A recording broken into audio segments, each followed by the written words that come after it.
ሰላም እንደምን ከረማችሁ ውድ ኢትዮጵያውያን ወገኖቼ።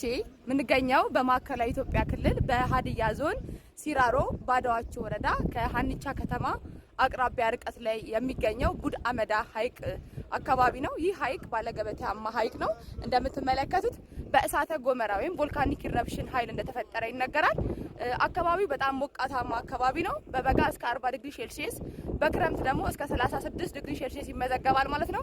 በጣም ሞቃታማ አካባቢ ነው። ሐይቁ ውሃው በጣም ጨዋማ ነው።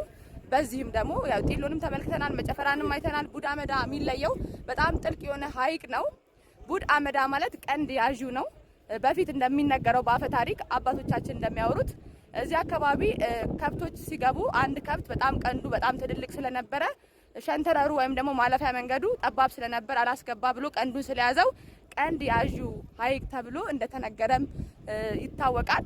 በሀገር ውስጥም እንዲሁም ደግሞ ከኢትዮጵያ ውጭ ያላችሁ ጎብኚዎች በጣም ማይታወቅ ግን ትልቅ ሪሶርስ ወይም ደግሞ የቱሪዝም ሀብት ያለበት አካባቢ ነው። እዚህ አካባቢ ስትመጡ 3 ሐይቅ የማየት እድል አላችሁ። ጢሎ፣ ቡድ አመዳና መጨፈራን ሐይቅ ታያላችሁ። እዚህ አካባቢ በመምጣት ጎብኙ። በጣም ደስ የሚል የምትደሰቱበት እርካታ አግኝታችሁ የምትመለሱበት አካባቢ ነው። ከዛም ባለፈ ባለድርሻ አካላቶች ማለትም ቱር ኤንድ ትራቭል ኤጀንቶች የተለያዩ ጎብኚዎች ሲመጡ እንዲህ የማይታወቅ አካባቢን መጠቆም ለእናንተም በጣም የተሻለ ነው። ጀስት ፖፑላር ከሆኑት ይልቅ ዲስቲኔሽኖችን ማስተዋወቅ ይጠበቅብናል እንደ ሀገራችን የቱሪዝም ዘርፍ። ከዛም ባለፈ የተለያዩ ኢንቨስተሮች በአካባቢው የቱሪስት አገልግሎት ሰጪ ተቋማት ብከፍቱ፣ ሪዞርት፣ ሎጅ፣ ሆቴሎች ምናምን ብገነቡ አንደኛ እናንተም ተጠቃሚ ትሆናላችሁ ካለው ሀብት፣ ሁለተኛ ደግሞ በአካባቢ የሚገኙ ማህበረሰብ ጥቅማቸው በጣም የጎላ ነው። የስራ እድል ይፈጠራል ወጣቱ። ከዛም ባለፈ ደግሞ ማህበረሰቡ በዚህ የተነሳ የተለያዩ መሰረተ ልማት የማግኘት እድል ይገጥመዋል። የመንገድ አንዱ ነው። ሁለተኛው ደግሞ ጤና ጣቢያ፣ ትምህርት ደግሞ ርቀው ሄደው ከሚማሩ በአካባቢያቸው ትምህርት ቤት ተገንብቶላቸው እንዲማሩ ያስችላቸዋል። ስለዚህ በቱሪዝም ላይ መስራት በተለይም ደግሞ በቱሪዝም ልማት ላይ መስራት ኢትዮጵያ በጣም ብዙ ሪሶርስ ያላት ሀገር ናት። በዩኒስኮ ወይም በተባበሩት መንግስታት የትምህርት የሳይንስ የባህል ድርጅት ላይ ኢትዮጵያ ናት ከአፍሪካ አንደኛ 16 ያህል ቅርሶችን በማስመዝገብ በሚዳሰሱም በማይዳሰሱም ከአፍሪካ አንደኛ ነን። ግን ደግሞ ከቱሪዝም ብዙ ተጠቃሚ አይደለንም። ስለዚህ ትኩረት አድርገን በቱሪዝም ላይ ልንሰራ ይገባል።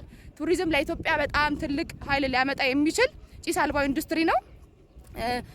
በተለይም ደግሞ ነጮች እዚህ አካባቢ መጥተው ፎሬን ኤክስቼንጅ ይኖራል ዶላር ሲያወጡ እኛ ጋር እና ቱሪዝም ደግሞ መልቲፕላየር ኢፌክት ይኖረዋል። አንድ ቱሪስት መጥቶ ለትራንስፖርት አክሰስ ሲያወጣ አኮሞዴሽን ለማረፊያና ፉድ ኤንድ ቤቨሬጅ አገልግሎት ሲጠቀም የሚያወጣ ወጪ እና አትራክሽን አካባቢ ሄዶ ደግሞ የሚያወጣቸው የተለያዩ ወጪዎች በአካባቢው ላይ ብዙ ኢፌክት አለውና ለመንገድ ተብሎ የሚሰራው መሰረተ ልማት ያው አካባቢው ማህበረሰብ እንዲጠቀም ያስችለዋል ማለት ነው። እና ቱሪዝምን እናልማ። በተለይም ቱሪዝም ላይ ትኩረት ሰጥተን ብንሰራ እንደ ሀገር በጣም ተጠቃሚ እንሆናለን ብዬ አስባለሁ። ሲራሮ ባዶዋቾን፣ ሀዲያን፣ ማዕከላዊ ኢትዮጵያ ክልልን ይጎብኙ። በጣም ትደሰቱበታላችሁ። በጣም እኔ ሰጀስ ማድረጋችሁ አካባቢ ነው። መታችሁ ጎብኙት። በእውነት ትደሰታላችሁ። አመሰግናለሁ።